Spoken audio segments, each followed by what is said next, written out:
Our discussion now heads into early Republic through to the age of Jackson.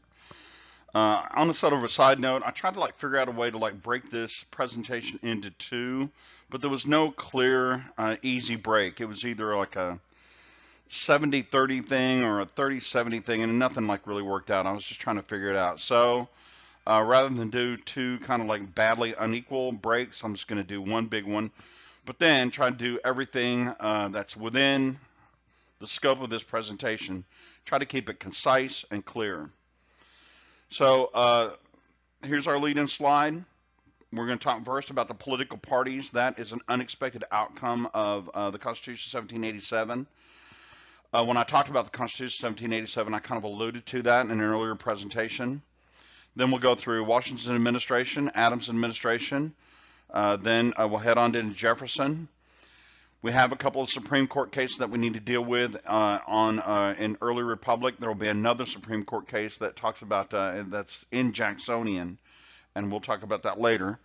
But we need to tangle with our first Supreme Court case. That's going to be Marbury versus Madison.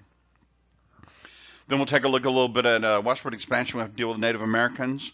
Madison, the War of 1812. Our second court case, which is McCulloch versus Maryland, 1819. There are your readings. Just again, I emphasize this every time.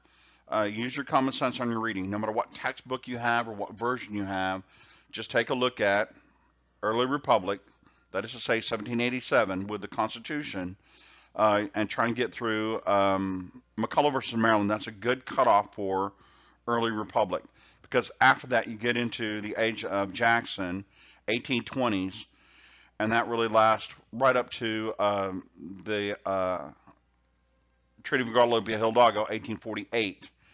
And then from 1848, you get on to just kind of the precursor to the Civil War. So for the purpose of the class, in your readings, get to the Treaty of Guadalupe-Hidalgo. That is our kind of cutoff, and we will stop there and have another test. So with that in mind, let's quickly proceed to the next slide, and that is the political parties. The political parties, I try to again, figure out a very concise and quick way to get this across to you guys. So let's go through this really, really quickly. Now, I want you guys to not focus too heavily on the names of the parties that are consistent with that age. Because in that age, the names of the parties changed dramatically and on several occasions. But I do want you to focus on the issues that are animating the parties. And once you focus on the issues that are animating the parties, then you know which one's conservative, which one's more liberal. More about that in a minute. And you can kind of figure out, well, are they going to be Republican or Democrat? You can figure out the names.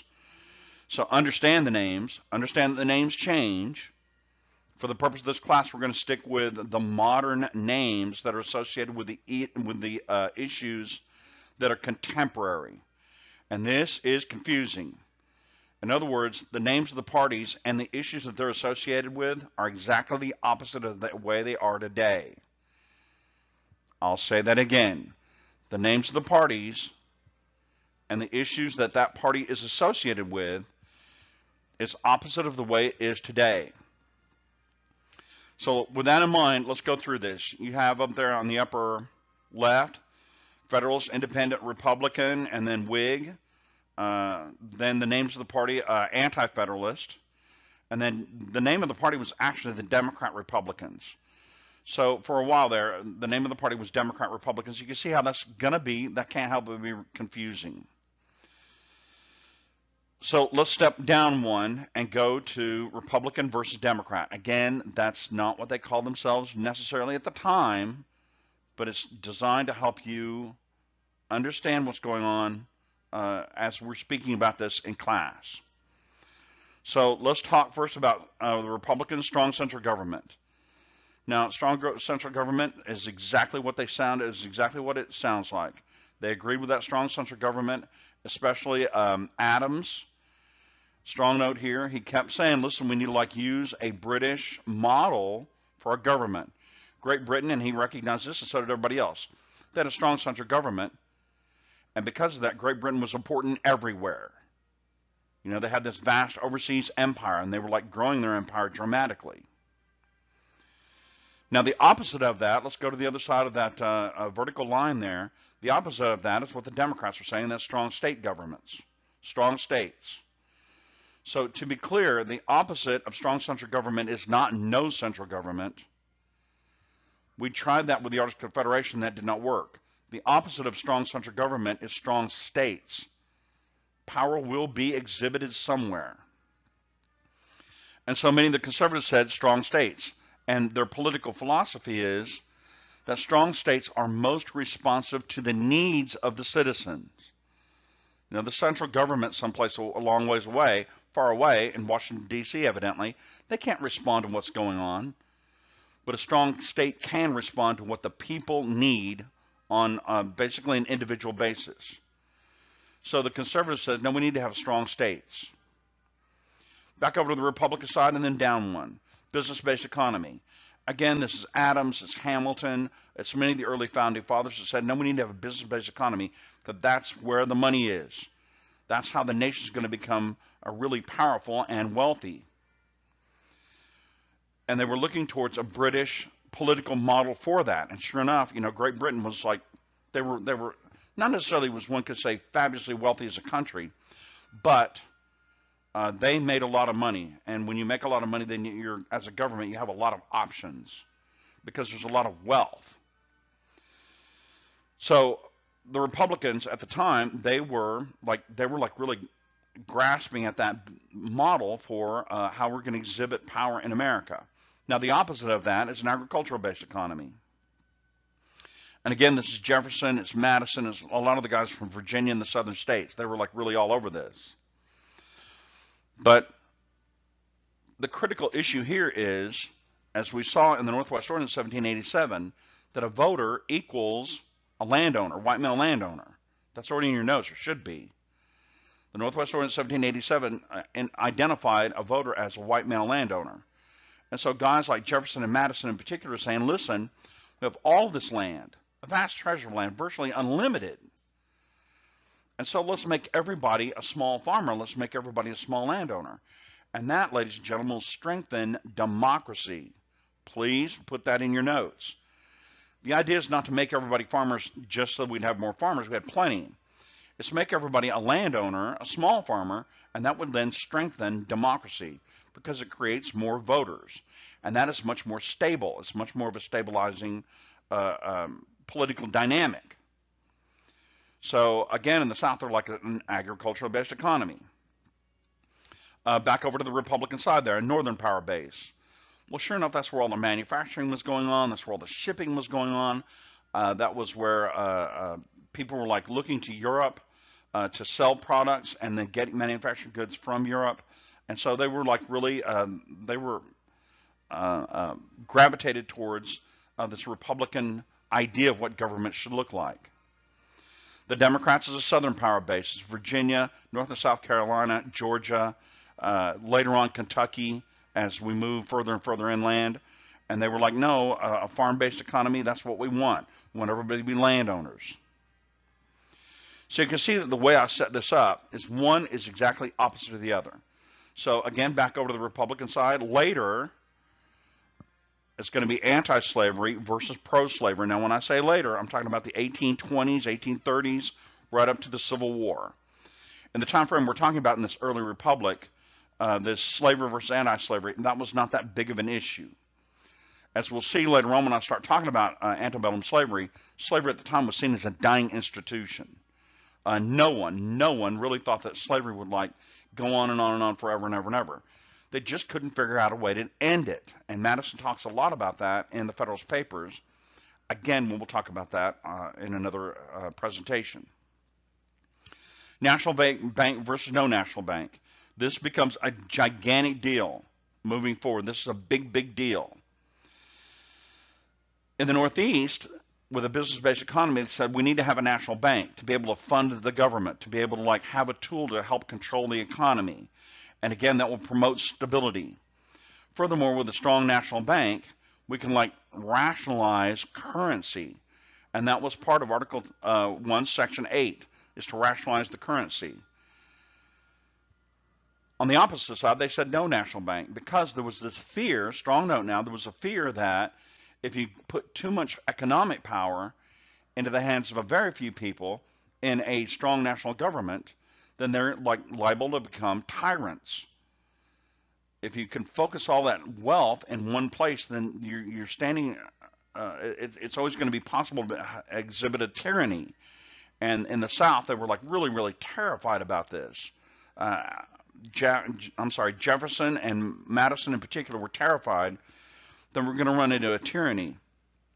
Then, and we will talk about this later on, in France, they had the French Revolution, and then in 1789, and then they did have a tyranny. They had the Terror, which ran about 18 months there, where you had these political fascists trying to get in control, and they were chopping off each other's heads. We'll talk about that. But then, in 1799, 1800, 1801, you have the rise of a tyrant, a true tyrant, in Napoleon Bonaparte. And so there was a genuine fear of that sort of thing being exhibited in America. And so they said, no national bank. Let's have strong state banks, really strong state banks.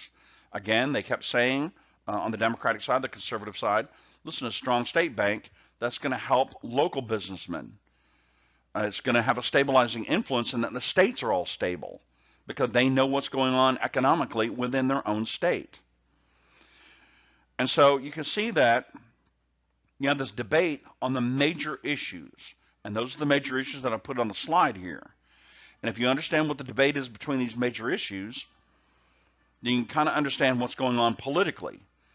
Now, to be clear, and I want you guys to make a really super strong note here, the issues that are being exhibited here are the big issues.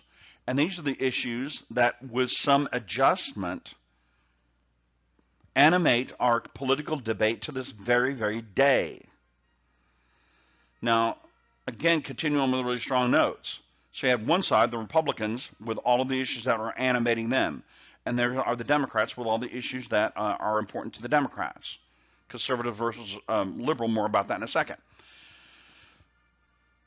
But in our system, and this is the genius of our system, this is the genius of our founding fathers, we're going to reach a compromise.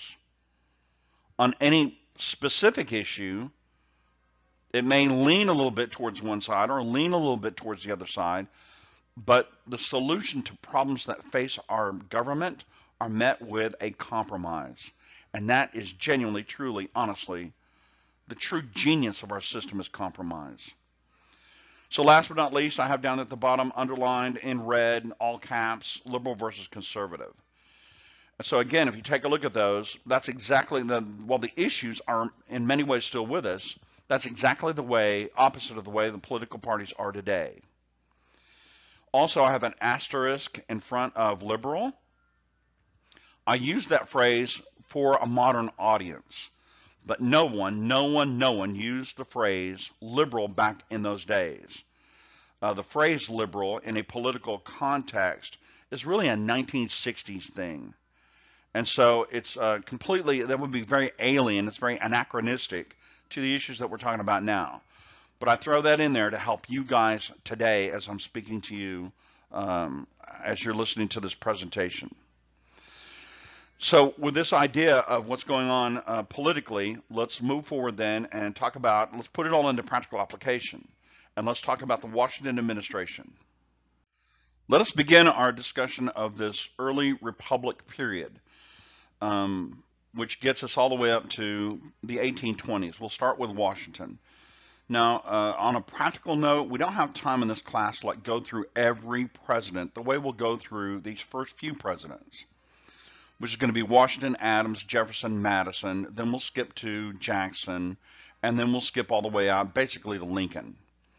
We don't have time to talk about every president the way we're going to talk about these guys. But it's excellent, I think, to discuss these first few presidents in some detail to show how the Constitution was being put into practical application. Now, for those of you guys that are interested, my resource on this is Jeffrey Ellis. He wrote a series. Joseph Ellis. He wrote a series called, one of them is going to be His Excellency Mr. Washington, The next one is Passionate Sage, and that's about Adams. And then he wrote American Sphinx, and that is about Jefferson. And what makes this such an excellent little series is that it gives an excellent biography and a thumbnail sketch of these presidents, especially politically. Washington will be in the middle. Adams will be a little bit on the liberal side, and Jefferson will be a little bit on the conservative side. And so you get this excellent exhibition of American politics as you know, we go forward. One in the middle, one left, and one right. So with that in mind, let's talk about the Washington presidency, 1789 to 1797. First, he's elected by unanimous electoral college vote, a record which remains today. The president with the second highest electoral college vote was Madison, and he got every electoral college vote except one, and one elector actually threw his vote to preserve this unanimous decision for Washington. As a matter of trivial pursuit, you might say, the president with the next highest electoral college vote is none other than Nixon. In the 1972 election, Nixon carried every state in the Union except Massachusetts and Washington, D.C., and he got every other electoral college vote. So, you know, the next thing that happened in that election was Watergate. The Watergate scandal erupted, and there is a connection there between this unanimous, near unanimous electoral college vote for Nixon in 1972 and the fact that the other guy, Hubert Humphrey, lost in such a big way. There's a connection between that and the Watergate scandal. But here we have an electoral college vote that is unanimous for Washington. Everybody agreed with that, and this was an inspired choice.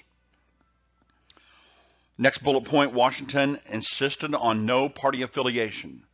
He's an individual of tremendous personal values, and he kept saying, listen, if you're going to serve in the government of the United States of America, he kept saying this, then you have to be prepared to lay aside all of your personal ambitions. It can't be a matter of what you think personally. It has to be, you have to do the right thing for all of the people, and he kept saying that and kept saying that. So this is important because it establishes this dynamic of once you get elected, you have to set aside party affiliation, you have to set aside a personal ambition, and you have to be the president for all the people. And with very few exceptions, presidents have always said that.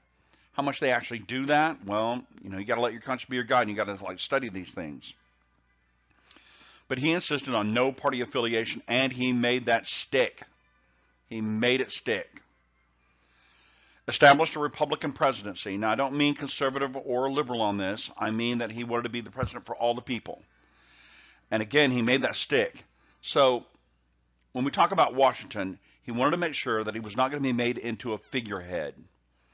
Many people were looking back to Europe to find out how the leader of the country, the leader of the executive, should actually function. And in England, the king was trying, this is King George III, the king was always trying to rule and govern. He wanted to have a tremendous influence in politics. But more and more, kings were actually being, pushed aside, and governance, that is to say the actual government, was being run in some species of legislature. So Washington said, well, I'm not going to be a figurehead, but we're going to have a strong Congress, and so I need to work with them, not work against them. We're not going to be opposed. There's not going to be this tremendous power struggle. And so he said, I'm going to be the president of all the people. During Washington's administration, the only thing that you had to do to actually get in and see the president was to show your calling card at the door. And Washington, if he had time, he would come and see you. Now, you didn't have time to be frivolous. You had to have specific things you want to talk to him about. But he tried to be the president for all the people. He tried to reach out all the time. The next bullet point, constructed the government. Now, here is another one of President Washington's real strengths. Washington had to build the government from the ground up. I cannot overemphasize this. Here we are in the 21st century and have this big, gigantic government that does all sorts of tasks. It has all these functions. But at the time in 1787, please understand that he's coming off of the Articles of Confederation Constitution. As I pointed out on many occasions, the Constitution of 1787 is our third one. Well, the Articles of Confederation was an extremely weak central government, practically non-existent. So when we went to this new Constitution, he had to build the government from the ground up. An example of that is the Postal Service. The only service that the government of the United States actually guarantees to you is postal delivery, and that's Benjamin Franklin entirely. So Washington had to assign he had to build a postal system. He had to assign postmaster generals. He had to assign people to go do that job. Tax collectors at all the various ports. He had to do all that. He had to construct the government from the ground up, brick by brick. Strong note now, he used the Constitution to do that. He did not exceed the Constitution. He did not overstep his boundaries. And so that was really, really amazing. Served 2 terms. And President Washington, again, he's going to establish that as a precedent. In other words, the first time an event takes place, that establishes a precedent by serving 2 terms. And we've seen many times in American history how this is about as much as any individual can go. Every president will actually follow that rule until we get to FDR. And in FDR's case, there was extenuating circumstances. We had to deal with World War II. And people agreed that we wanted a president in that case to last a long time to get us through the war. But a good example of how, it takes a lot to be the president, for any of you guys that remember Barack Obama, he went in and his hair was absolutely jet black. Now, he kept his hair cut very short, but by the time he came out, after 2 terms, after 8 years, there was a whole lot of salt in that pepper, if you understand what I'm saying. He got a lot of gray hair. And he's still a relatively young man. But man, being the President of the United States it's just an exhausting business. So Washington serves 2 terms and then he's out. The last bullet point that I have up there is he begins foreign relations. Now we're going to go over the Jay Treaty with some detail because there's just a lot going on with it. So when we talk about the Jay Treaty, the first thing I want you guys to understand, and if it's not already in your notes, put it in your notes now. At the end of the American War of Independence, in 1783, the British immediately cut us out of the triangular trade. They immediately did that. They're very childish. They're very selfish about this, and there's a significant amount of payback factor. So we needed to kind of get back into that. Britain pretty much controlled the sea. They're very influential in Europe. They're our #1 trading partner and always had been for obvious reasons. And we wanted to reestablish positive relationship with Great Britain. That had not happened under the Articles of Confederation government. They were still focused with internal political dynamics. So the real setting of the Jay Treaty is to try to reestablish a positive relationship with Great Britain for our own good, for our own benefit. Now, our foreign minister was also, as it turns out, the vice president, which is John Adams. And that's our foreign minister to Great Britain. So Washington says, okay, I'm going to send somebody over there to aid the vice president, our ambassador to Great Britain, which is John Adams. And that'll be another founding father that you've never heard of, and that's John Jay. We will talk about him later on. So John Jay goes over to Great Britain. He gets established over there. He's talking to Adams, and they're trying to work this out. And he has an agenda. There's a lot of things that he has on his shopping list. First, we've got to try and get Great Britain out of the United States. They still had forts that they were occupying in the United States. And we had to say, no, those guys got to get out of there. We've got to find a way to get Great Britain to evacuate their forts. We have to agree on the borders of Canada. That was like a source of contention. Obviously, we wanted a lot more. We wanted everything up to the St. Lawrence Seaway. And the British were like, no, we want a buffer zone between the United States and Canada. British controlled Canada. And so they were like trying to push the border as far south as they could. So we had to establish that border. Also, furthermore, where was the border at in the Great Lakes? Even today, the border is, I guess, what they call a wet border, in that the border actually goes on the lake. So we had to kind of figure that out. Last but not least, we had to like make it so that the United States could sue for damages incurred upon the high seas. Now, this is a problem that was going on because of the French Revolutionary Wars, and we'll talk about that later.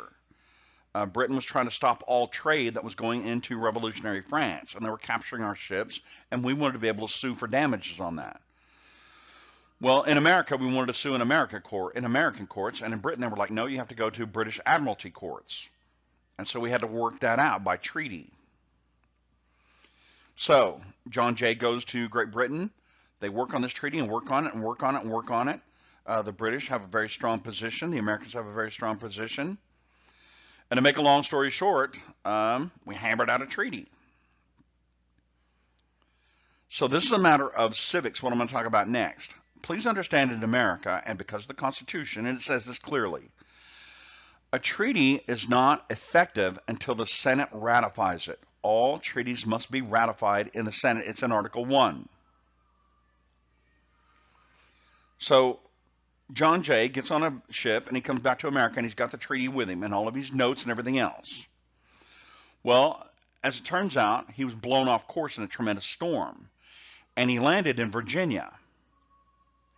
This is important because, strong note here, the news of the treaty was on different ships and newspapers, and they arrived in the U.S. Capitol, which was that time was in New York City, ahead of John Jay.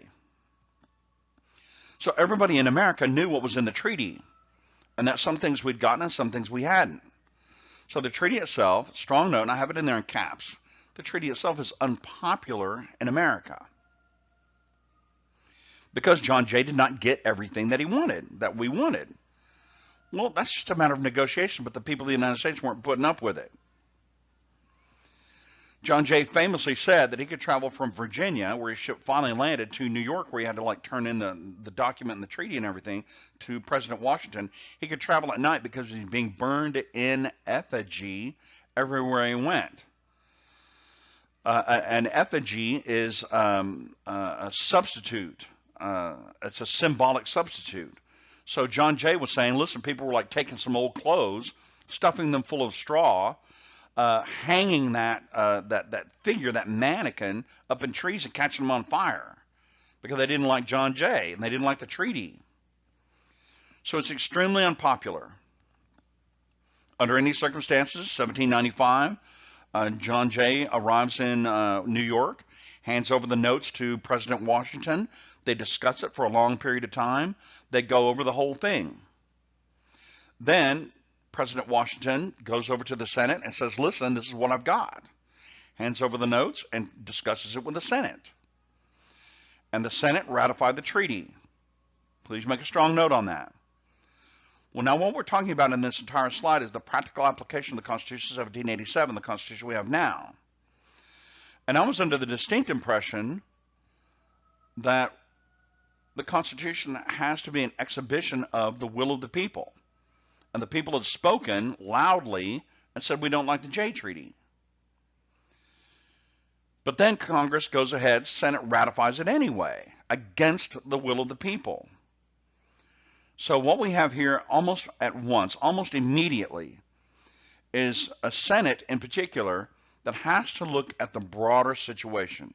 The Senate has to take a look at the good of the nation, and not the ever-changing will of the people. And so the Jay Treaty, that's what makes it so important. First, we start out with a relationship with Great Britain. We have to repair that. It's rocky. It's unsatisfying to a lot of people, especially in America. Great Britain is still very childish about the American War of Independence. They haven't forgotten it. And so they're pushing back really hard on this treaty, which is just a matter of common sense, practical application.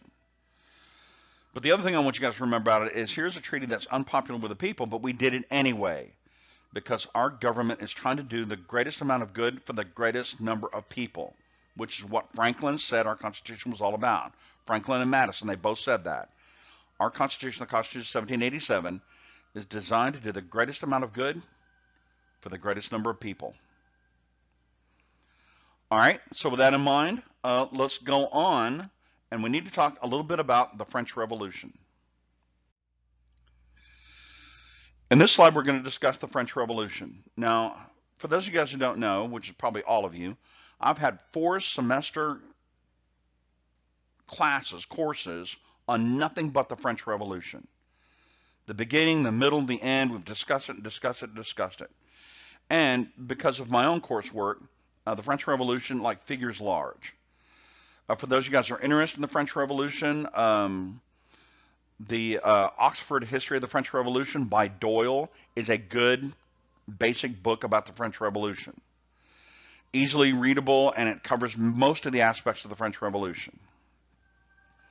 But we don't have time for all that here.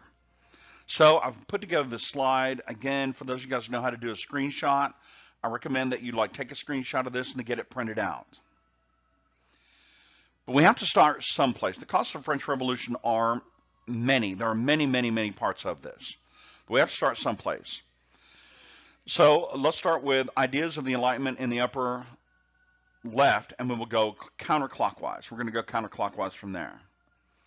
So let's start with the ideas of the Enlightenment. Now, the Enlightenment, a period of history, 1740s, really right up to the end of the century, really to the French Revolution, 1789.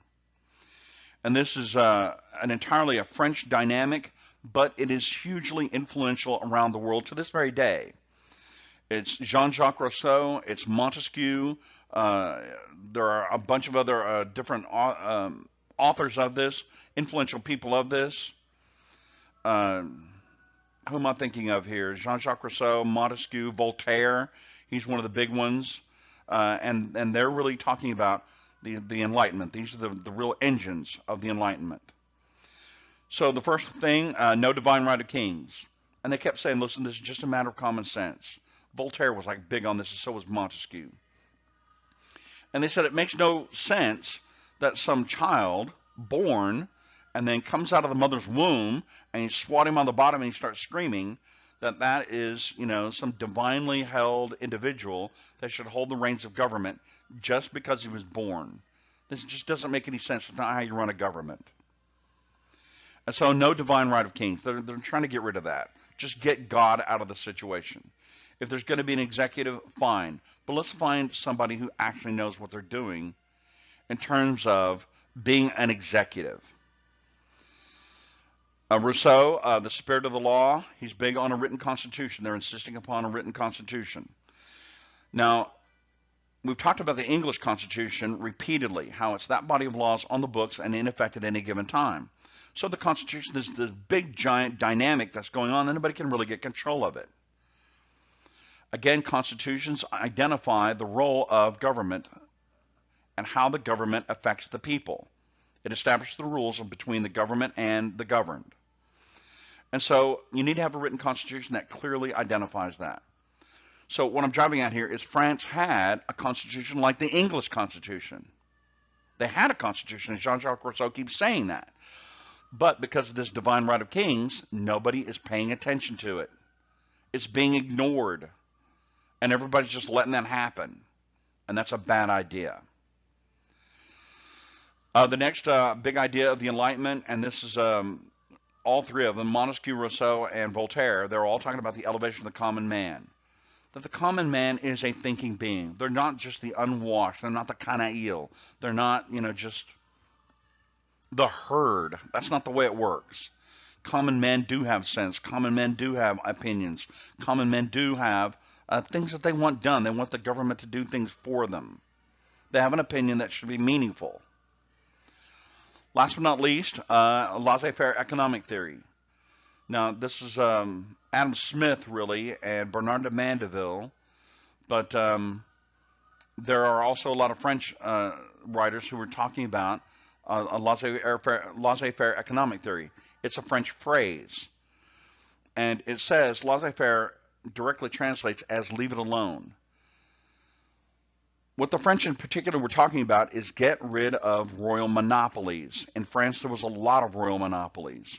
And they wanted to get rid of that and then let market forces decide. And that's really Adam Smith and Bernard de Mandeville. So these ideas were like kicking around, and they were very, very dynamic. And everybody was like really, really focused upon these ideas of the Enlightenment. Next is revolutionary ideas. And this is really the influence of the United States. As you all know, we talked about this. During the American War of Independence, a large part of the French army was in America, fighting in America for our independence from Great Britain. And while they were in America, all these French soldiers were talking about these tremendous ideas of what's going on. Democracy over monarchy. That was an alien concept. Democracy as a form of government up to this point was thought of as, this is stupid, it won't work. In other words, it's the voice of chaos. Democracy is the voice of all of the people. Well, that's going to be chaotic by its very nature, and it's not going to work. So nobody was for democracy. It was thought of as a bad, bad phrase.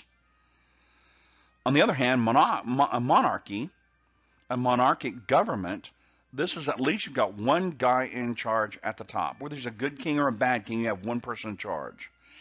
And that brings order out of chaos. And nobody could understand a democratic form of government. Please understand that a democratic form of a republican form of government had not existed since the Roman Empire. Since the Roman Republic, which ended in, 60 BCE. So nobody was interested in democracy. But then in America, we made it work. We said we're not going to have a king. We're going to have democratic institutions. We'll have an executive, fine. And we'll have a Congress, and they're going to be running things. And then we're going to have this representative form of government. And that's how it's going to work. And it worked. Another revolutionary idea is a successful armed resistance. In other words, when we talk about the American War of Independence, and I've mentioned this before, the Americans did not win, but the British did lose. And it's not really a revolution, except as we compare it to other events at the time. In other words, the French Revolution, which is what we're talking about, is a true revolution. In the American War of Independence, the king, George III, he was not deposed. He was the king afterwards. The same people who were in charge in America before the war were in charge after the war. So, but it was a successful armed resistance. We did throw off rule from Parliament, and then we began to rule ourselves. Last but not least, no taxation without representation. Everybody was talking about that. Everybody was screaming about that. Thomas Paine was writing pamphlets after pamphlets. Lots and lots of information was out there. The newspapers were filled with this idea of no taxation without representation. So a strong note here, these revolutionary ideas are being exposed to all these French soldiers who are then going back to France. And they're taking these ideas with them. That is the key to understanding this. These ideas that were originated in America were given to these French soldiers, exposed to these French soldiers, and then these French soldiers were taking all these ideas back to America. Later on in the turn of the century, that is to say in 1800, Bernard de Tocqueville made this big kind of sweep through America, this big tour. And he kept telling everybody all these ideas of the revolution, all these ideas that are going on in America are being talked about a lot more in France, are more excited in France than they are in America. The streets and the cafe of Paris are just alive with these conversations about America and how they're actually exhibiting this democratic government much more than what's going on in America. He said he couldn't understand it. You Americans are living in this tremendous time of a new sort of government, but you're not even really discussing it. And so these revolutionary ideas, that is an underlying cause of the French Revolution. Proceeding on down to the bottom of the slide, fiscal problems. It's all about the money, ladies and gentlemen. Just follow the money. That's what they say. So this kind of splits into two parts. First, there's the need for tax reform. Now, I talked about tax farming. If you need to go back and review what tax farming is all about, go do that. And that's what was really going on in France. That's how all revenue was gotten in France, was through tax farming. There was some in import-export taxation, but the way most of the revenue was done was through tax farming. And that is to say, some guy's just going to show up and say, hey, listen, you owe this much money, pay up right now. Well, in Britain, they were kind of doing the same thing, except that it was based on income. And then there was a lot of taxation based on products that were moving, sales tax. But in Great Britain, they had actuarial tables, and they had a strong control over the guys that were like collecting the taxes. And so everybody could trust the system. In France, France was so vast, and the economy was so diverse, and the country was so enormous, that it was really hard to centralize and control tax collection. And so it was very, very ad hoc, and it was very, very unfair. And everybody thought that the next guy in the next town or the next village was getting over on their taxes. So the tax system was broken. Plus the bourgeoisie, that is to say the middle class, was really emerging. We had an industrial revolution going on. France was part of the forefront of that industrial revolution. And you had a rising middle class. And they were not being taxed in the way they should have been. Well, they didn't want that to change. In other words, they didn't want to pay more tax. They wanted to pay less taxes or none. And so the tax system needed to be overhauled.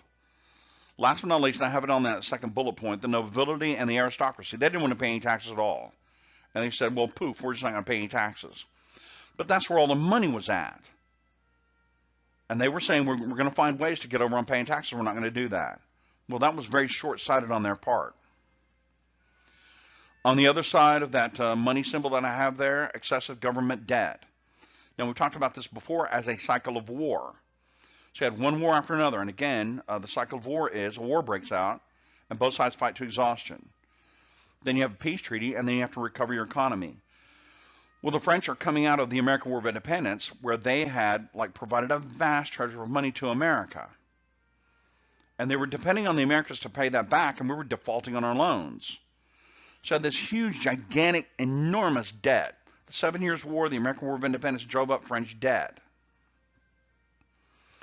And they were getting control of it, but it was getting out of hand. It was enormous, and nobody knew exactly how to control it.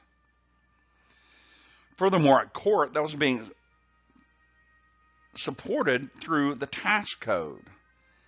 In other words, all these various kings were not living within their own income. The king was the biggest landowner in France. The second biggest landowner was the church, and we'll get to that in a minute. But his incomes from his various lands, that was not being collected right. It wasn't being collected fairly, and it was not adequate to the king's expenditure. So the king was deep, deep, deep in debt. And he was just saying, well, I'll just make the regular tax code pay for my lifestyle. Building enormous palaces, having crazy clothing, just one excess after another, after another, after another. So that led to tremendous debt. And the debt was so enormous that even the finance ministers did not know what the number was. They didn't know. But the government of France did owe all these people money. In other words, the people that they owed money to, they knew exactly what the debt was. It's what they had personally loaned the government. And they wanted their money back. They wanted the interest paid. So it was out of control. You couldn't budget for that. No one could. An absolute monarch, but in this case, the weak kings. We'll just continue on. We're at probably, the 3 o'clock position now. We had an absolute monarchy. The law was in the king's mouth. But we had a very weak king, Louis XVI. Now, I want to be clear on something. Louis XVI, everybody agreed with this, and it was true. He was a highly intelligent individual. Extremely intelligent individual. And what drove him to being a weak king was this fear that if he made a decision, it would be the wrong decision. And then his people would be hurt. And he kept saying that. I don't want to cause any harm to the people of France by making a bad decision. Well, that meant making no decision, procrastinating, trying to take a look at both sides of the coin. There would be a problem that needed to be solved, that needed a solution, and he'd take a look at multiple solutions, and everybody would say, well, here's the bad side, and here's the good side. Well, then he would say, well, what about the bad side again? Tell me all about the bad side. Oh, well, then I can't do that. Well, that led inevitably to making no decision. And that was actually the worst. Just let things like solve themselves? Well, no, you can't do that. Further, there was the influence of the king. And so, I'm sorry, the influence of the queen. And this is Marie Antoinette. For most of you guys that don't know, Marie Antoinette was actually not French. She has a French-sounding name, but she's Austrian. And she kept saying, you got to be the king, you got to be the king, you got to show them who the boss is. And she kept saying that. Well, she would meddle in politics until things went bad, and then it's not her responsibility. She would say that. And so that did not work out. The influence of strong people at court. This is several of the king's mistresses. Madame Maintenon was like one of them. Madame Pompadour was another. And they would have all this influence upon the king. Well, his mistresses were actually highly intelligent women as well, and very powerful. And they were trying to tell the king, here's the things you need to do. And some of the things that they were saying, Madame Pompadour and Madame Maintenon, were actually good ideas. But then the king couldn't make a decision. And so here is the problem that the guys of the Enlightenment, the influential people in the Enlightenment, that's what they were talking about. Last but not least, you had a divided society. So there was 3 estates. The first estate was the clergy. Strong note here. I'm trying to be brief on this, and I know it's gone on too long, but I'm trying to be brief. The clergy, they said, listen, we're not paying any taxes because God does not pay taxes. Now, the church was the second largest landowner in all of France. People throughout the Middle Ages, throughout the Renaissance, when they died, they donated their land to the church. And this is called mortmain, and that means, it literally translates as the dead hand. And so the church got this land as a donation and could not, by rights, sell it. They had to respect the wishes of the deceased. So they'd get a huge amount of land and then start getting the revenue from that land, and it would go straight into the church coffers. So the church was fabulously wealthy, but they would say, listen, we're not going to pay taxes because God does not pay taxes. So that meant that the church was fabulously wealthy, but wasn't paying their fair share in taxes. They were not paying anything. Now, a sidebar on this, the counter argument was that the church was taking care of, they were doing a lot of things that we would take for granted today. In other words, they did poor relief, they did welfare for the elderly, they ran the school system, they did provide a great deal for the nation. However, it was also unfortunate they were like the rich lifestyle of the upper levels of the church hierarchy. They were spending a vast treasure of church money on themselves.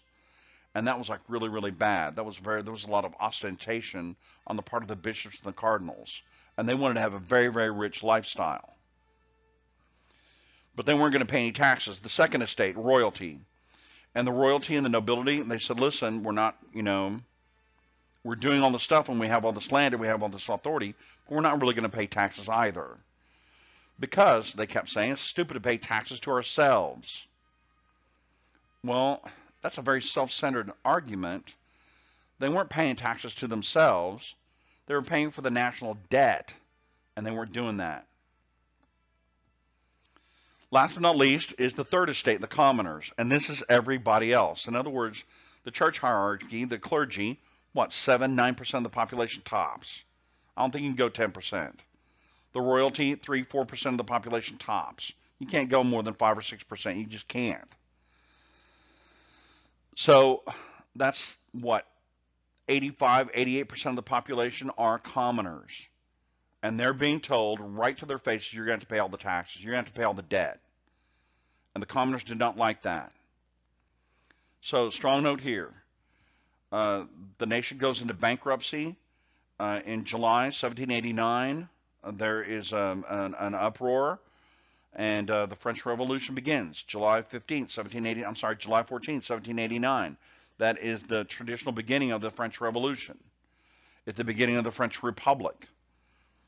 And so right away, things go out of control. So in the center of the slide, you can see that fleur-de-lis there, that sort of flower shape there. That's Bourbon France. And then it transitions to the red, white, and blue flag of the Revolution, and that figure that's kind of there in the lower part of the flag, that is Napoleon Bonaparte. So the French Revolution spins out of control very, very quickly. It becomes driven and split up by faction after faction after faction.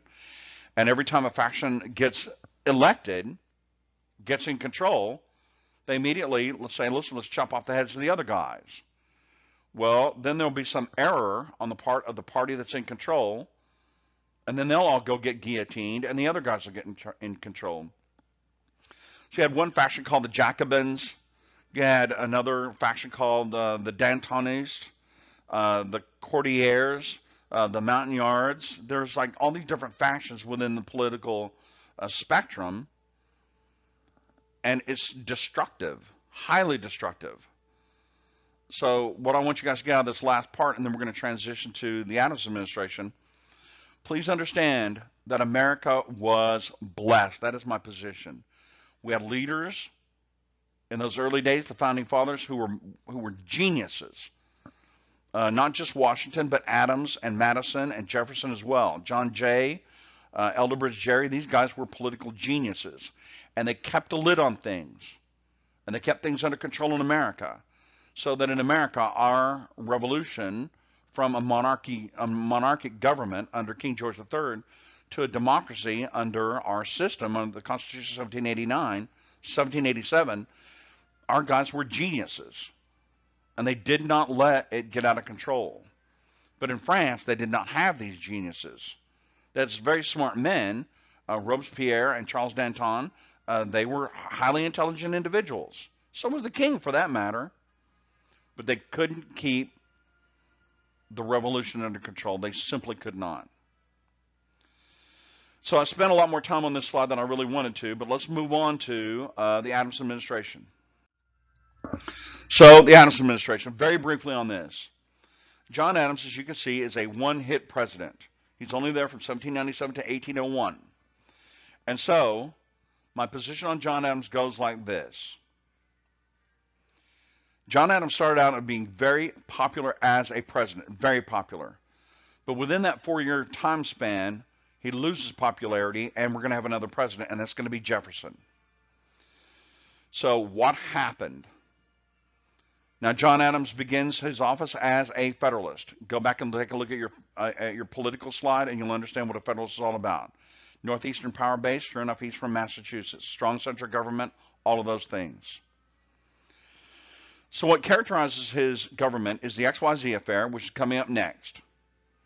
Then we'll have a slide that talks about the Alien Sedition Act, and then the midnight appointments. And then that will be the end of the John Adams administration. So with that in mind, let's go talk about the XYZ affair. The XYZ affair. Now, what we need to do is start talking about the background first. And the background has to do with the French Revolution, political chaos, and all the other things that are on the slide. But the real setting of this is how it affects the Adams administration. Adams is in for 4 years. We're trying to figure out how he's popular at the beginning of his administration, but then 4 years later, the American people were ready to get rid of this guy. And the XYZ affair, the real setting of this shows how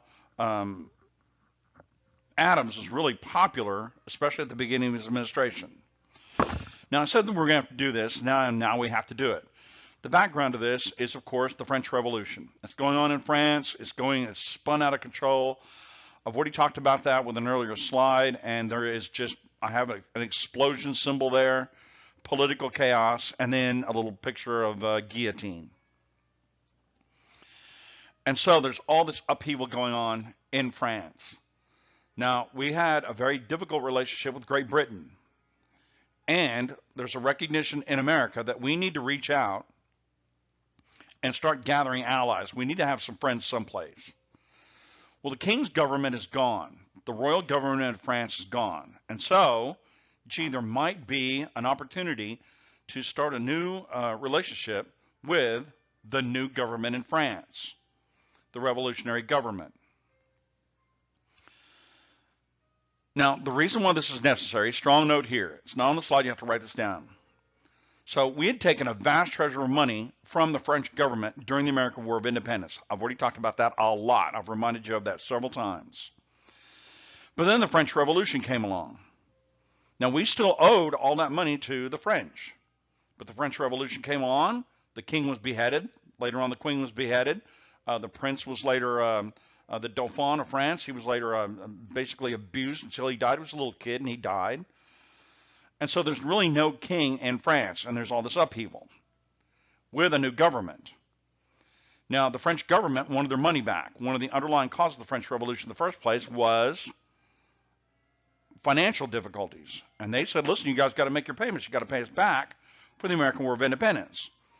And our guys said, when you produce the king, we will pay him back. Because we didn't borrow this money from the people of France. That was not a thing. We borrowed it from the king. And now the king and the king's government is gone. So if we bring back the king and the king's government, then we'll pay him back. But you guys are a new government, and you're saying so we're not going to pay. Now, that means that we stabbed the French in the back. Understand, we stabbed them in the back in 1783 with the Treaty of Paris that ended the American War of Independence. We stabbed them in the back then. And now we're stabbing them in the back again. Now, our guys are acting within the interest of the United States of America. They have to do that. So we had potentially a very negative relationship with France, but we needed to establish a positive relationship.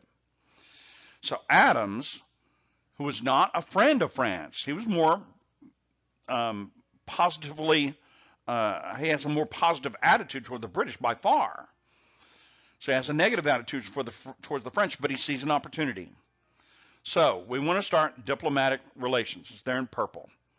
So we send in some new delegates, Charles Cotesworth Pinckney, John Marshall, who we'll run into again later on, and Elderbridge Gerry. Now, these are founding fathers that you guys have never even heard of, but they were there right at the very beginning of the Republic. They know what they're doing. They're very able and capable men. So, strong note now, it's not on the slide, so you have to write this down. The first thing that any ambassador needs to do when they arrive in a foreign country is establish their credentials.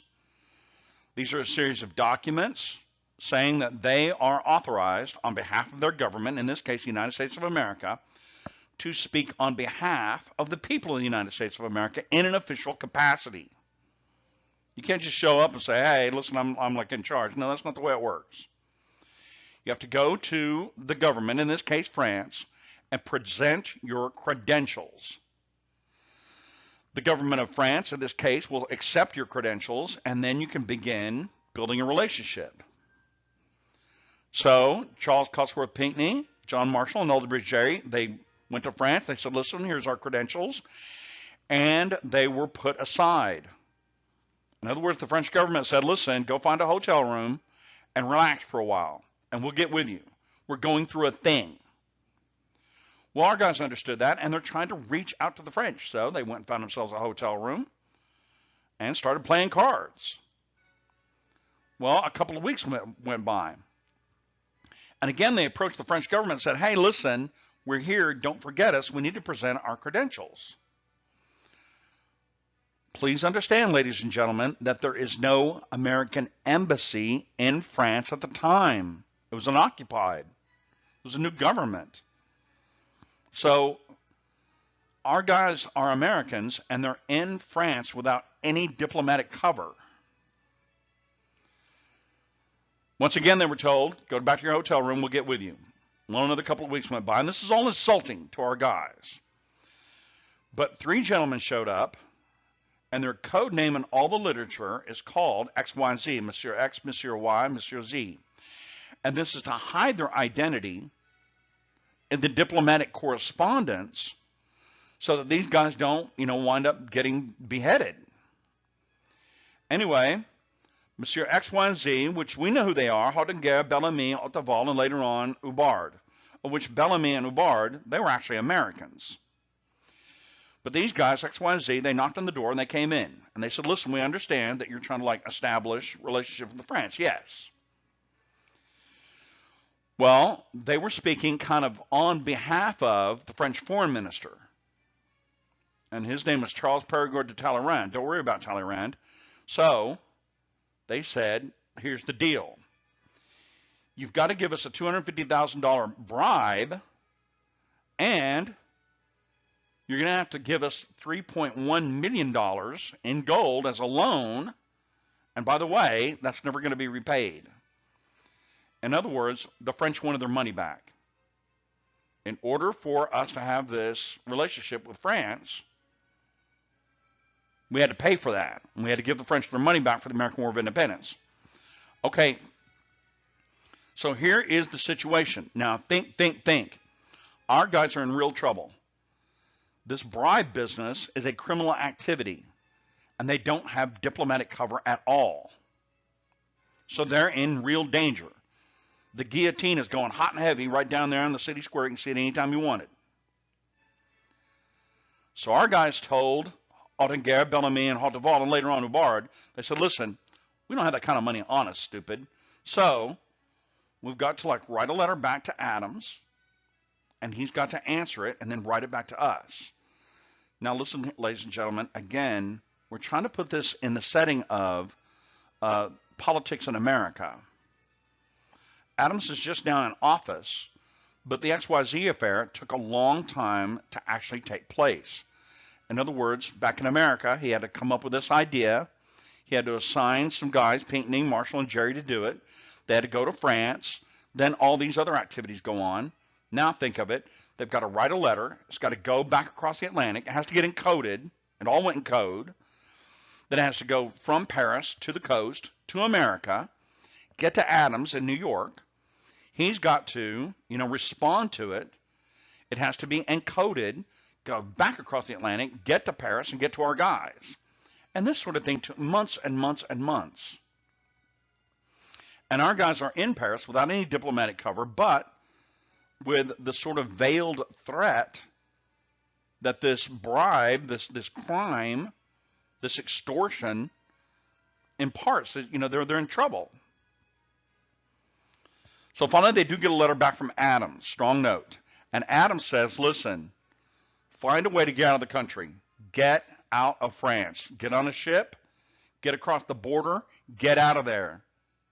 We're not going to pay this thing. This is there was an understanding there was going to be a lot of political payoff. There's a lot of corruption back in those days, well, much like there is today.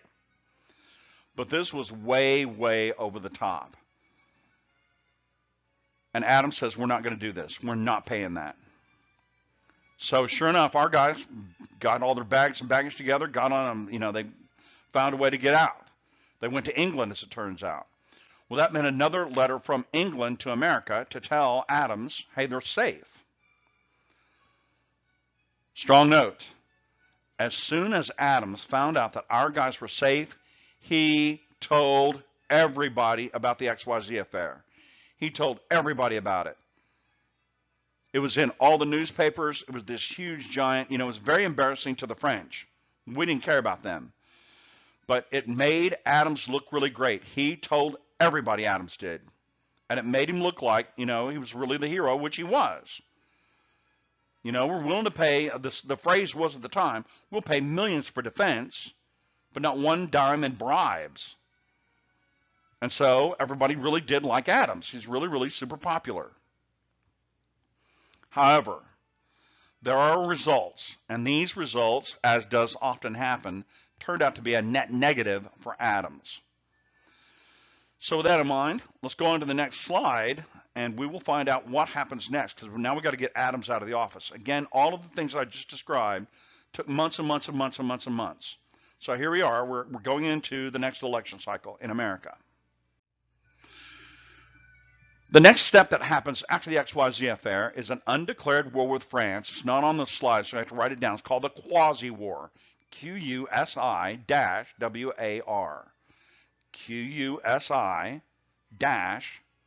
Quasi-War. The Quasi War. Immediately, when the French got rejected on this bribe business because of the XYZ affair, they began raiding American ships. They've started privateering on American ships. And so American ships started fighting back, and we began to privateer on French ships. Continuing with strong notes. The United States knew that we were in no condition whatsoever to fight any kind of war with France, which is important. The French were going through the Revolution, and several wars associated with the French, they're called the French Revolutionary Wars. They were involved in several wars with other countries, and they were in no condition to have a war with the United States of America. So both sides are privateering on each other's merchant ships. We've already talked about privateering, but there's no war declared. Neither side will declare war on the other. And so, strong note now, war is cheap or expensive? Well, it's expensive, really expensive. So Adams, who understood what was really going on, says, listen, I'm going to start raising taxes like mad so that I could put it into a navy. The United States needs national defense, which was true. And it was Adams' job to do that, and he saw that correctly.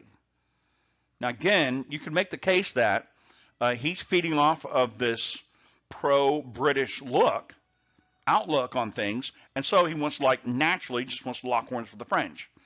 But we have an undeclared war going on with France, and we cannot protect our own ships because we have no navy. So Adams says, listen, I'm going to start raising taxes so I can buy a big giant navy. Now that leads directly to a constitutional challenge. And so Adams says, we're going to have a big giant navy, we're going to have a big giant navy, we're going to have a big giant navy. And he wants to raise taxes and raise taxes and raise taxes. Strong note here. On the opposite political side are the Anti-Federalists, the Democrats. And that is headed up by Thomas Jefferson, whose image is there, and Madison, who's down at the bottom. And they start making the case, especially Jefferson, that Adams is trying to create a strong central government with a big giant military in order to crush other Americans. Well, that was completely untrue. It's really unfair towards Adams. But that's the political argument that Jefferson started making. And you can kind of see that everybody's going crazy here with those cartoons up there at the top. The one in the upper left, that is Congress. And you can see that they're just like banging each other, literally with hammer and tong. That used to be a phrase back in those days. Also, if you look very carefully, you can see that dog again.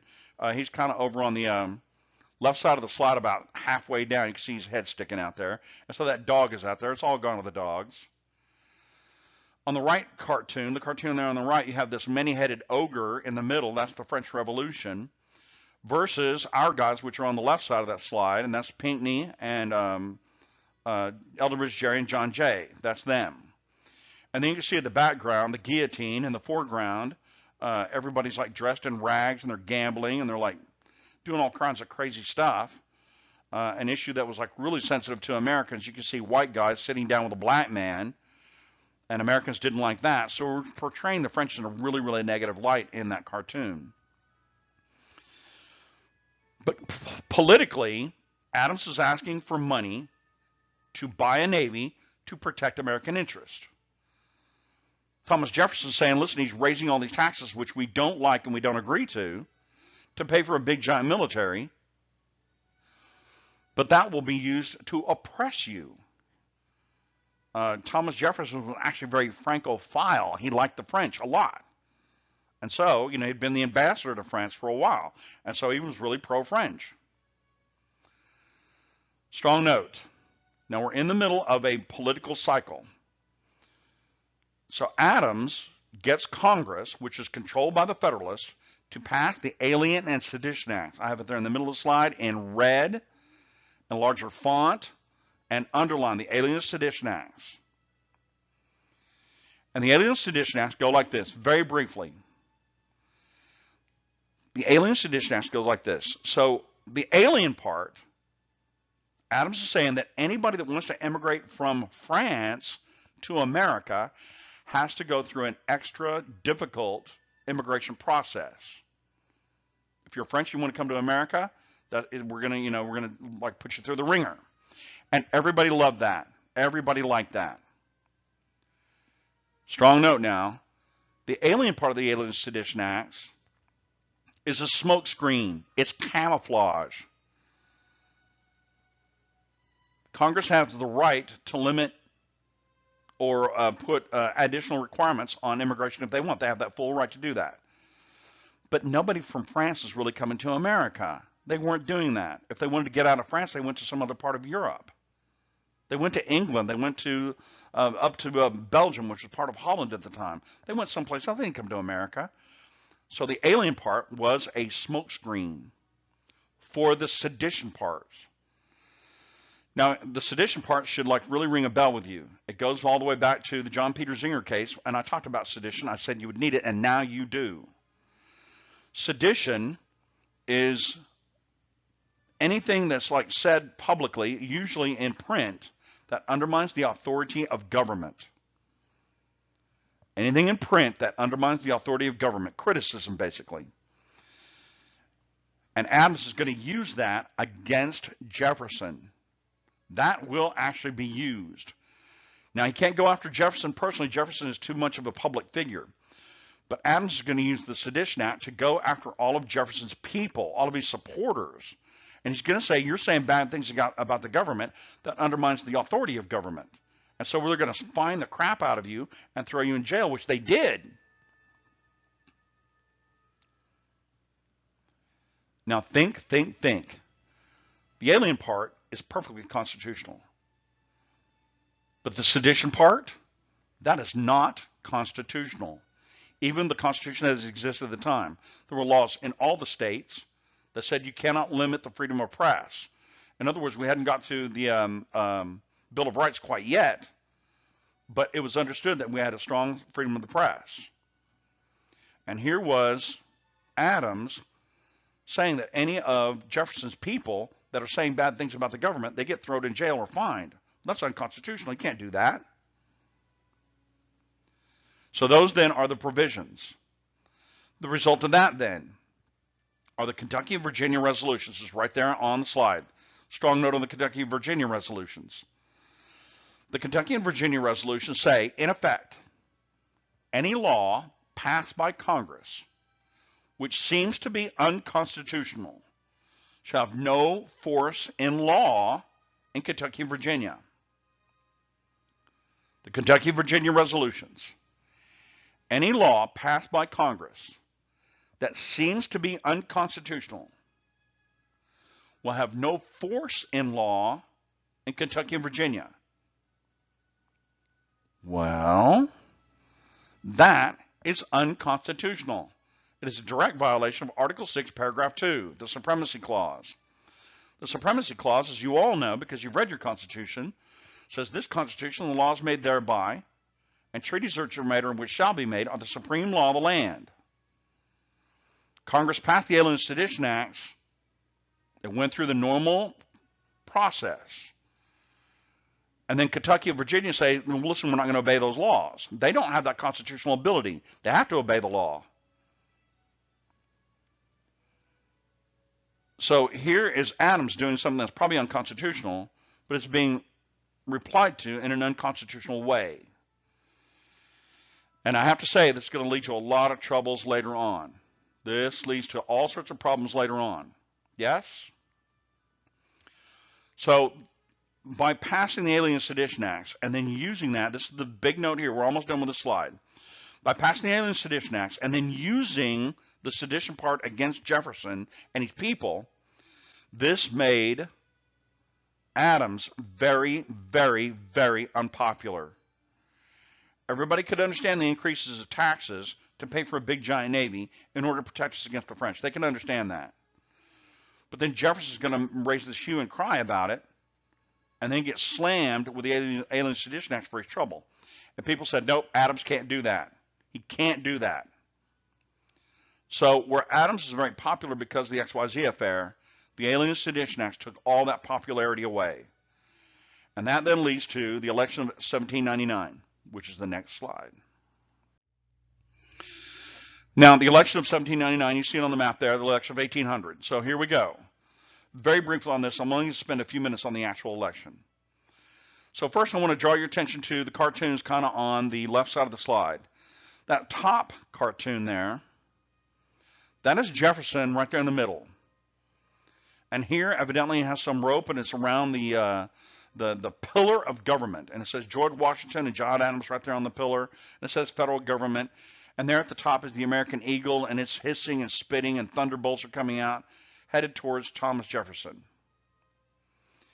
And then, as you can undoubtedly see, right behind Thomas Jefferson, in this lurid red color, is none other than Beelzebub, Lucifer, Satan.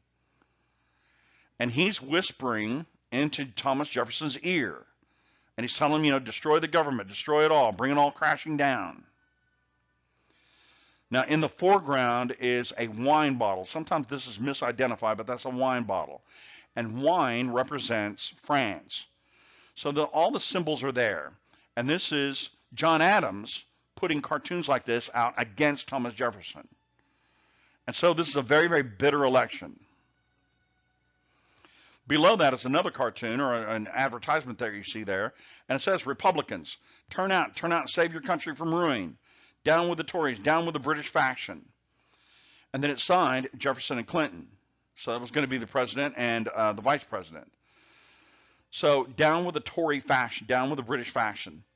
So this, again, is a very sensitive issue. And it's implying that Adams is turning out to be a traitor to his country by being too closely affiliated with the British. That he's too much affiliated with being a Tory. And so here is Jefferson throwing some really, really tough punches here. So this is a bitter election, very bitter election. Now the results there are on the Electoral College map. And it was actually a pretty close call. All of that orange up there, that kind of coral color, that is for Adams. And then all the blues up there for the Democrat Republicans. Now again, I told you don't get caught up in the rhetoric here. The name of the party at the time was the Democrat Republicans, which is confusing. The Federalists called the Democrat Republicans the Anti-Federalists. Well, nobody wants their party to be called anti-anything. But the result is the same. So all those blue states that are up there, strong note here. This is a first strong example of sectionalism. The South and the West are almost invariably going to vote in a conservative way. They're going to vote for a conservative-leaning party. And the Northeast and the Far East and the East Coast, in most cases, they're going to vote for a more liberal party. In this case, the Federalists. Strong central government, trade with everybody, a strong military, they like that sort of thing. Yes? And so the map shows it all. And so, in a very tight race and a very narrow margin, Jefferson will win. Now, please understand, ladies and gentlemen, that everybody in Europe said this was the most important election since Roman times. Because, strong note now, you had a complete change of power. This is important. Jefferson's going to win the presidency, but the House and Senate will also be lost to the Federalists. They will lose again in the House and the Senate. So the president, the executive, and the legislation are all becoming Democrat Republicans. They're all becoming conservatives. Yes? It went to the conservatives in overwhelming numbers. So this is a complete change in government. But Adams accepted the results. And we have a peaceful change of power. Please write that down. That's a big deal. That's the biggest deal that I want you guys to write down on this map. It represents a peaceful change of power from one political group to another political group. And everybody in Europe was absolutely amazed by this. This is the first time it happened since Roman times. Political observers actually said that. So this is a really important election in that it establishes a precedent. Now you can say, well, we had an election between Washington and Adams. No, Washington was on his way out, and he said he was on his way out. And Adams, who was the vice president, basically just took over. It's not that he was unchallenged, but there wasn't any meaningful challenge. But here in the election of 1800, there was a tremendous challenge. It was a bitter contest. And the result was one political group won over another political group, and there was a peaceful change of power from that one political faction to the other. And this is a big deal. All right, so with that in mind, let's go on to the Jefferson administration. Thomas Jefferson, again, one of our top presidents. It's usually Washington, Lincoln. If you name the top 10, he's always in the top 10, but usually he's in the top 5. It's Washington, Lincoln, and then Roosevelt, Jefferson, maybe sometimes the other Roosevelts. Sometimes it's Ronald Reagan. He's in the top 5. And so, but he's way, way up there. Now, what characterizes his administration? Federalist to Anti-Federalist to Federalist. Now, let me tangle that one for just a few minutes. Federalist to Anti-Federalist to Federalist. So, to start with, we need to talk about the Constitution again. Under British rule, the Constitution had been very weak for a long time, thinking salutary neglect. Then, in the run-up to the American War of Independence, the British Constitution had changed and become very, very strong central government. And Jefferson was very much against that. So in America, when we got to write our own Constitution, we chose the Articles of Confederation. And so Jefferson was for that. He was for a weak government. But then, ladies and gentlemen, in other words, Jefferson was one of the guys that wrote the Articles of Confederation government. But now we're on the slide. Okay, so Jefferson, we're going to allow him as an intelligent man to change his mind. Let's not be critical about this. Today we would call him a flip-flopper, but that's untrue. But he recognized that the Articles of Confederation government, of which he was a part, had failed. And so he supported the new Constitution, which brought us a strong federal government. It was a strong central government constitution. That's the way it works. It's the way it is now. But then, under the Adams administration, he said, no, things have gone too far. It's too strong, it's too strong, it's too strong. And so he became an anti-federalist. Again, he did not like what Adams was doing, and he said so publicly and repeatedly. But then, strong note here, the minute he got elected, he became a Federalist. I don't mean publicly. He's going to remain part of the Democratic Party at that time. He's going to remain an anti-Federalist, essentially. But as we go through the rest of the Jefferson administration, listen for that Federalist tendency. In other words, he got elected, and he is not the man to just like lay around and just wait for things to flow over him. He's not going to do that. He's going to be very active as a president. He's going to have a big, giant agenda, and he's going to do things. And that only means one thing, strong central government.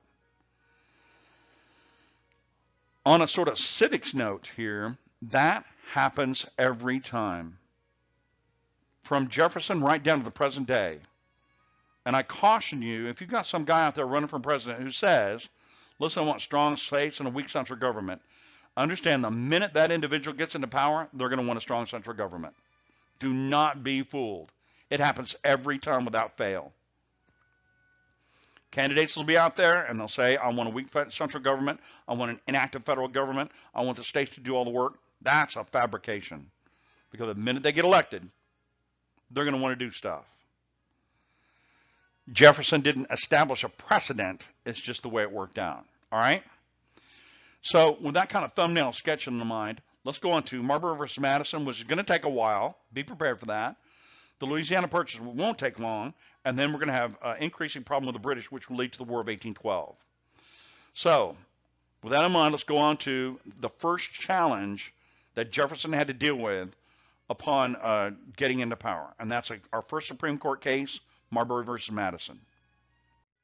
Now, this is our first Supreme Court case, Marbury versus Madison, 1803.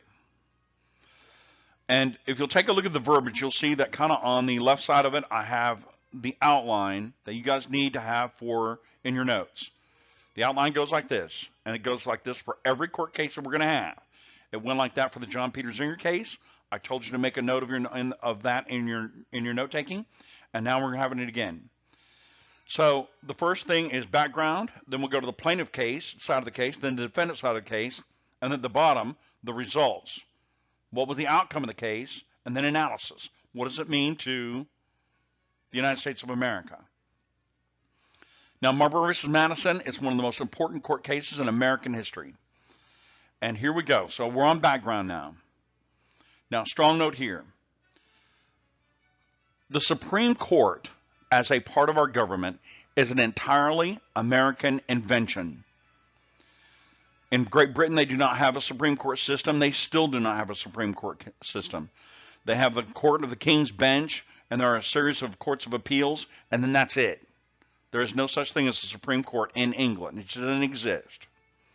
So this is not something that we inherited from Britain. It's something, the Supreme Court is something we invented for ourselves. But in those early days, it was extremely weak. Please write that down. That's important to this case, critical to this case. In those early days, we didn't know what to do with the Supreme Court. It was very weak. Let me give you two quick examples of that. Number one of our first Chief Justice of the Supreme Court was none other than John Jay. Again, a founding father that you've never heard of. But the caseload was so microscopic and nothing was going on and there was nothing taking place in the Supreme Court because nobody knew how to use it. So John Jay uniquely, he's the only one that's ever done this, resigned from the Supreme Court and then went back into public office. Plenty of Chief Justices of the Supreme Court have resigned, but then they went into retirement or they passed away. But John Jay, of all of them, resigned from the Supreme Court and went back into public office because he said, I can do more as an elected official than I could as the Chief Justice of the Supreme Court. And that should indicate to you guys how weak it was at the time. Another example, the Kentucky and Virginia resolutions. If the states disagreed with the Alien Sedition Act, they should have been able to take the whole thing to the Supreme Court. But nobody even thought about that. So instead of taking Adams to the Supreme Court and battling out the Alien Sedition Act to the Supreme Court, they just said, well, Kentucky and Virginia resolutions. And then Adams didn't think to challenge that in the Supreme Court. So that should indicate to you how weak this is. Now we get another Chief Justice. And this is a very confusing case, so I'm not going to go too deep into that. But the Chief Justice that I want you guys to write down is John Marshall. Now, John Marshall is going to be the Chief Justice of the Supreme Court from 1801 all the way to 1835. He'll be on the Supreme Court as the Chief Justice for 34 years. So we are going to run into this man again. John Marshall, Chief Justice of the Supreme Court. Now, he was a Federalist, and he agreed with that. He's also a founding father that you guys have never heard of. Again, he was in the XYZ affair. So John Marshall, strong note now, has an agenda. He wants to make the Supreme Court a true third element of our government. The Supreme Court is weak. He gets on it and he says, listen, we need better checks and balances. So the Supreme Court has to be a true third element of our government. Think checks and balances. Please write that down in big giant letters in your notes. The Chief Justice, John Marshall, wants the Supreme Court to be a more important part, a third element of our government, a more important part of our government. Think checks and balances. So he's looking for a mechanism to do that. And along comes this court case, Marbury versus Madison. Now again, this is complex, and I'm trying to keep it simple, but here you go. When Adams found out in the election of 1800, this is in November 1800, so when Adams finds out that he's lost, and then he discovers that he lost control, that the Federalists lost control of the House and the Senate, he says, listen, I want to make sure that Federalists have authority someplace. And that was the judiciary. So think how this goes now. The results of the election of 1800 are not really known until the end of November. And then, of course, throughout December, everybody's at home for vacation for Christmas. So Adams is not able to take action on this until 1801. He calls Congress back and he says, listen, really quickly, pass the Judiciary Act of 1801. I have it up there in that bright blue color. And the Judiciary Act of 1801 creates 16 new Federalist judges, federal judges, and a lot of JPs. A JP is a Justice of the Peace. The Judiciary Act of 1801 expands the judiciary.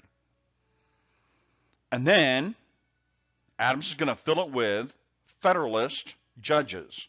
16 new judges, all of them are going to be Federalists, and lots of JPs, just the Ps. Now, all of that took time. The election was in November. The results don't get in till end of November, beginning of December. Everybody's on Christmas break. January, he pushes this Judiciary Act of 1801 through. And so then he's got to send a lot of letters out to different individuals saying, listen, do you want to be a judge? Then he has to wait for those letters to get to the recipient. The recipient has to make a decision, send a letter back saying, yes, I want the job. And all that took time. So these judges are referred to as the midnight appointments. And they're called the midnight appointments because Adams was allegedly up till midnight on his last day in office, the first part of March, writing out these appointments. All these new judges are referred to as the midnight appointments because Adams was up till midnight on his last day in office, filling out the actual appointments, the commissions for these judges. Well, the next day, obviously, he's out and Jefferson is in. Continue on with strong notes. So the commissions, the actual documents making these judges the judge, falls into the hands of none other than James Madison, who was then the Secretary of State.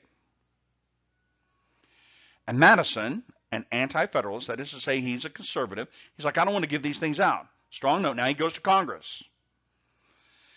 And he says, listen, I have these commissions, and I'm not going to give them out. And here's the reason why. There's not enough caseload for all these judges. And I refuse to have a bunch of judges who are drawing a nice fat federal paycheck and they're not doing anything. I'm not going to do that. I'm not going to allow that. Furthermore, Madison says, these guys are all Federalists, and I don't want to politicize the system. Please understand that Madison was the guy that wrote the Constitution of the United States of America, the Constitution of 1787. That's his handwriting. He wrote it. And he knows what the political impact of this is. Now, to be clear, expanding the judiciary is perfectly constitutional. In Article 2, the president has all the authority he needs to expand the judiciary. That's an elastic clause, and he can do that. But Madison is saying, there's not enough caseload, and I'm not going to pay a bunch of judges to sit around and do nothing. And I don't want to politicize the judiciary. I don't want to do that. So Congress said, okay, well, don't give out the commissions. Fine. So that's the defendant side. Now come back up to the plaintiff side. In other words, that's what starts the case. And that brings us to William Marbury. There's his picture over there on the left. Now Marbury wants his commission. He was going to be the Justice of the Peace, the JP, for Washington, D.C. Now, in 1800, 1801, 1802, Washington, D.C. was a big giant construction zone. It had only just been assigned the job of being the capital of the United States. So there was nothing there. A bunch of construction guys working basically in a big giant swamp. The capital was then in New York or sometimes in Philadelphia, whether they wanted to convene. And so William Marbury was going to get a nice fat government paycheck to be the Justice of the Peace in Washington, D.C. He was going to stay in New York where he was from and be a lawyer up there and just not do anything. He's just exactly the guy that Madison was reacting against. But Marbury wants his commission. Strong note now. He's suing to get his commission, the actual document making him the Justice of the Peace for Washington, D.C. Madison will not give up the commission. He's already talked to Congress about this, and he's not going to do it.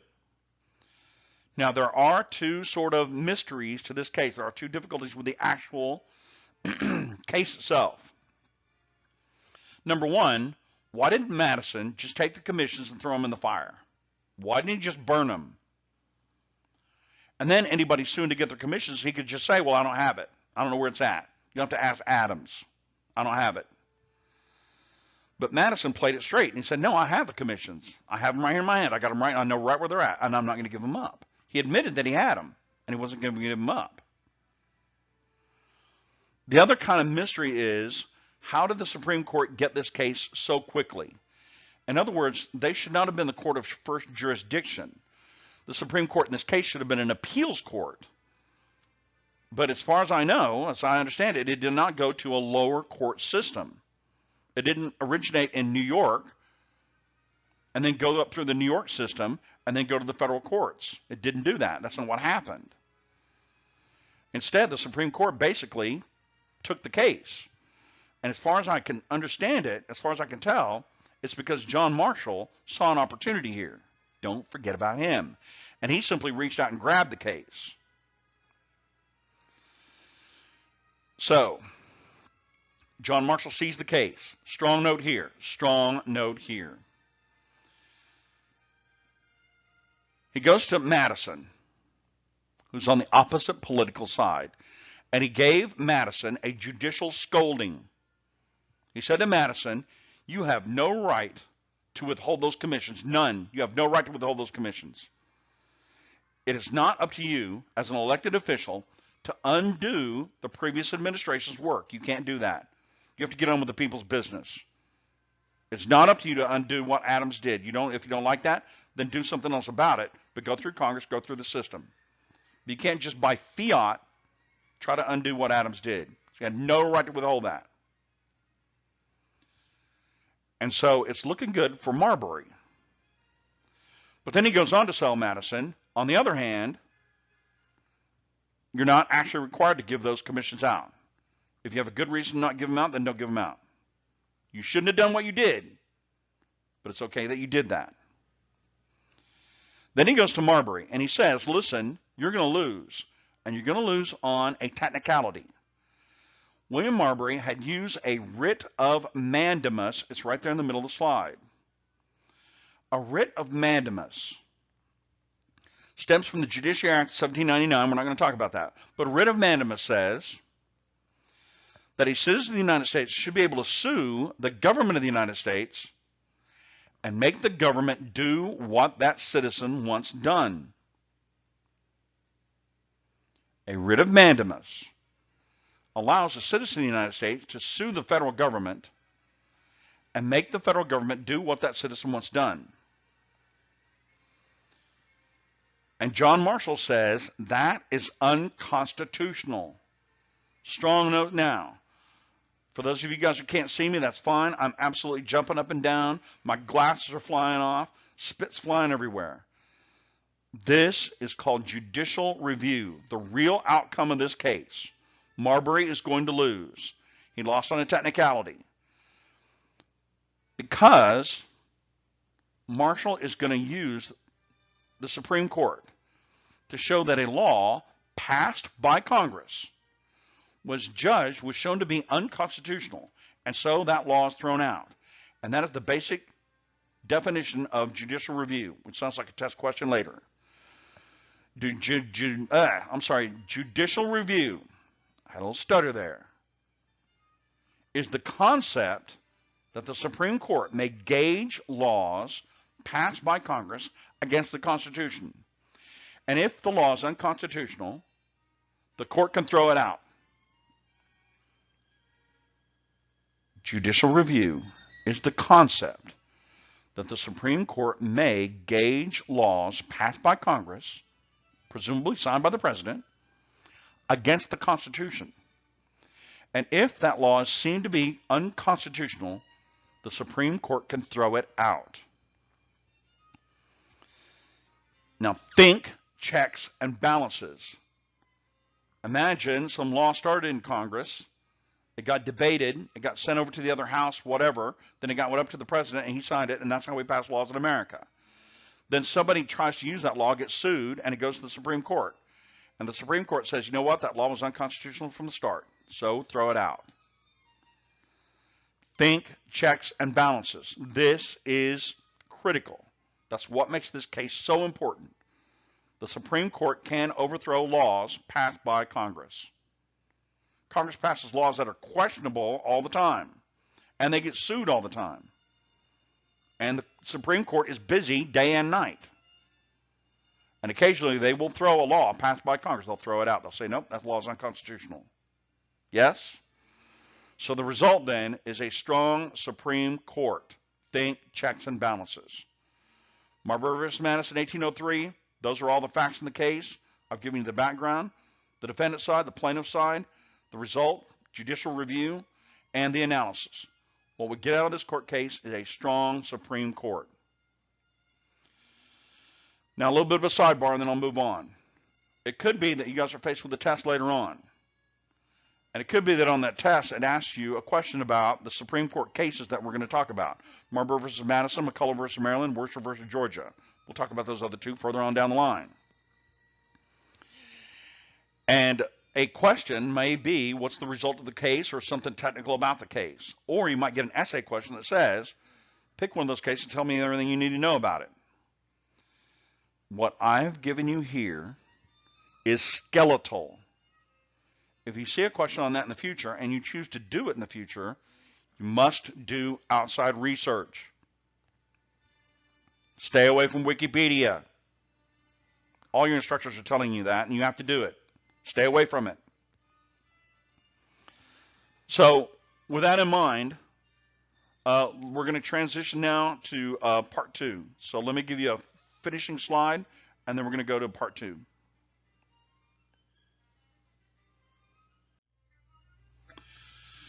So let me finish up here with a transition that I'm using here, and I will also use in part 2. At the end of part 2, we're going to go on to the America of Jackson, and that'll be antebellum slavery, Indian removal, Industrial Revolution, and that's really all about steam power. And the downside of that is going to be on the backs of human beings. Then we'll talk about the growth of the cities, a little bit of immigration, and we'll talk about Manifest Destiny. Now, Manifest Destiny will end with the Treaty of Guadalupe-Hidalgo in 1848, and that's where we'll have our second test. So you will see this transition slide again, but now we're heading towards part 2.